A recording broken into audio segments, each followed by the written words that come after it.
গান চলছে, হ্যাঁ মানে আমি আর আমার বান্ধবী ঢুকছিলাম, আমরা বলছিলাম যে যে মোমেন্টে এই গানটা আমরা শুনতে থাকি সাধারণত আগমনী গান শোনা যায়, কিন্তু মা দুর্গা পূজার কিন্তু শুরু হয়েছিল এই ঐক্যবদ্ধ করে তোলার উদ্দেশ্যেই। হ্যাঁ, তো আমাদের বাঙালি সংস্কৃতির সেই কৃষ্টিকে সুরুচি সংঘ এত সুন্দর তুলে ধরেছে।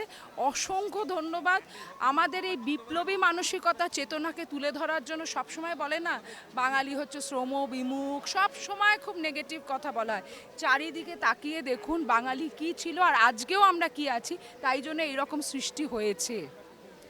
কি বার্তা দিতে চাইবেন আমাদের দর্শক বন্ধুদের? বার্তা একটাই যে সুরুচি সংঘ থেকে সবার এত এক্সপেকটেশন থাকে প্রত্যেক বছর, যখন একবার আমরা এই দেখা হয়ে যায় না তখন মনে হয় পরের বছর কি হবে, আসছে বছর যেন এর থেকেও বেশি সুন্দর কোনো থিমে আসেন এবং মা এইভাবে সকলের জন্য সুরুচি সংঘ থেকে মা যেন সবার জন্য একটা সুন্দর চেতনা পাঠান, যে চেতনা একসময় ব্রিটিশ শাসনকে শেষ করতে পেরেছে, সমস্ত অশুভ শক্তিকে মা যেন পরাস্ত করার শক্তি দেন। ধন্যবাদ দিদি, খুব ভালো কাটক পুজো। পুজো কাটুক সকলের। তো দেখতে পেলেন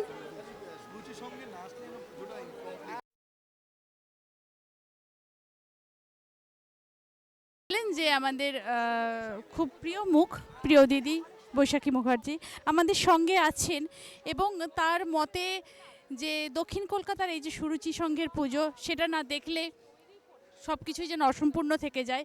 আর তাই তো আমাদের সুরুচি সংঘের মানে মূল উদ্দেশ্য, যে মূল কথা, যে সুরুচি সংঘের পুজো দেখতেই হয়, নইলে আফসোস করতে হয়। তাই আপনারাও যদি আফসোস করতে না চান, আসুন সুরুচি সংঘে, সুরুচি সংঘের পুজোর সাক্ষী হয়ে থাকুন। ধন্যবাদ।